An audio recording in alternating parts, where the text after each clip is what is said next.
Ever wondered what it takes to be a millionaire? Hard work, pure luck, or a bit of ingenuity? Well, in our first episode of How I Made My First Million, Money Mind's Ellen Lokajaya chats with a school teacher from Singapore's American school, Andrew Hallam, to find out how he became a millionaire on a school teacher's salary. In this classroom setting, Andrew Hallam seems like just another ordinary school teacher. But talk to him about investing and he can really tell you a thing or two. He started investing when he was barely 20. Over time, he built a $1 million investment portfolio on his teacher's salary, becoming a millionaire in his late 30s. Andrew grew up in a humble household. His dad was a mechanic, his mom a part-timer at a retail store. And even at a young age, his dream job was to be a school teacher. So how was this teacher inspired to become a millionaire? I met a millionaire at my summer job, and it's not what you'd normally expect. I was working at a bus depot, and this millionaire happened to be a mechanic.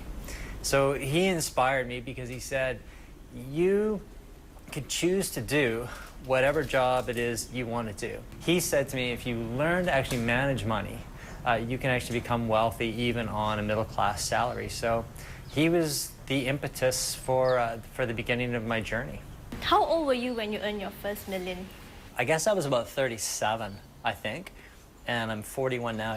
When I was younger, the idea of me actually amassing $1 million on a teacher's salary was a really big deal. And I'll admit that I made that out as a goal. But once I had $1 million, I don't even think it really registered with me, and it wasn't really a big deal. And that's one of the things, I think it's one of the problems with people too, is every time we set a goal, rarely do we, when we achieve that goal, actually take that moment to actually celebrate it and go, you know what?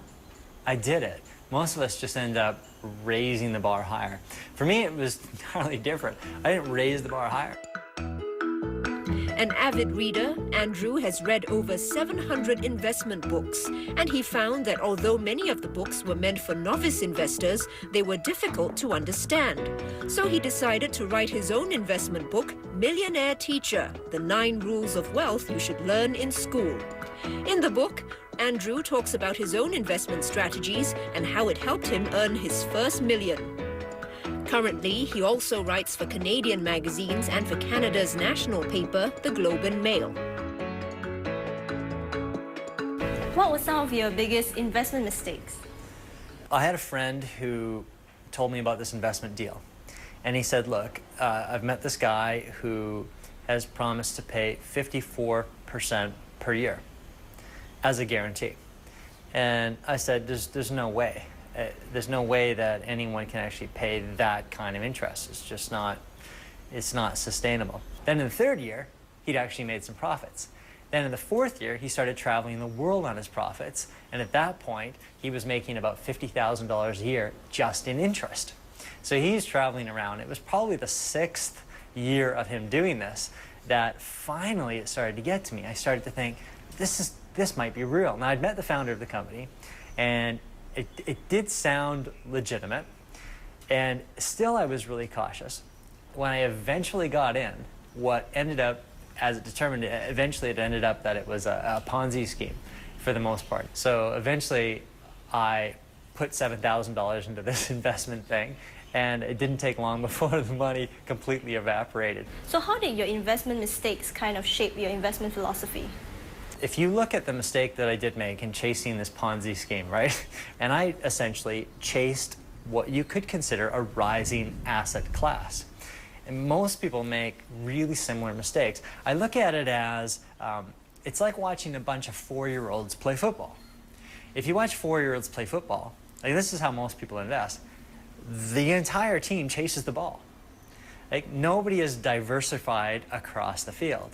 But you need for your portfolio to have players in different positions rather than you just starting to throw your assets at this rising asset class or everybody chasing that football. So that eventually you can put yourself in positions where you're going to end up where that ball eventually ends up. not necessarily just chasing that rising asset class, but being in the different positions on the field so that when the ball comes into those positions, you're in a position to actually end up scoring. What were your best investment strategies? One of my best investment strategies just comes down to being fearful when others are greedy and greedy when others are fearful. So for me, what I have is my account is allocated in the stock market and in the bond market. So what I essentially have today is I have an international stock market index, a US stock market index, and a Canadian bond market index. And previously what I'd had individual stocks as well as indexes. But the philosophy of being greedy when others are fearful and fearful when others are greedy is probably one of the most potent weapons an investor can actually have. But emotionally, it's really tough to initiate this process. So I'll give you an example. You have, in 2003, the world stock market, especially the United States stock markets, had dropped considerably when the United States declared war against Iraq. So suddenly the US market is 40% off. It's trading at a significant discount. And whereas at the time, I had about 30% of my portfolio in bonds and 70% in the stock market. When the stock market had dropped considerably, all of a sudden I no longer have 70% of my assets in the stock market. I only have something like 40 or 50%. So I sell from the bonds and I add to the stocks. So essentially, when other people are fearful, I was greedy. And so this is one of the things Warren Buffett talks about. You follow Warren Buffett quite a bit.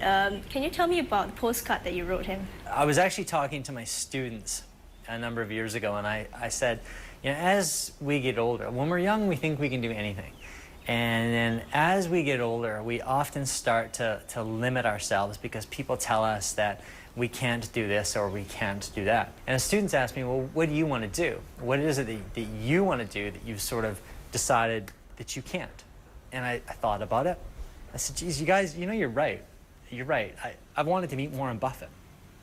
And at that point, I think I'd read everything that had ever been published on the guy.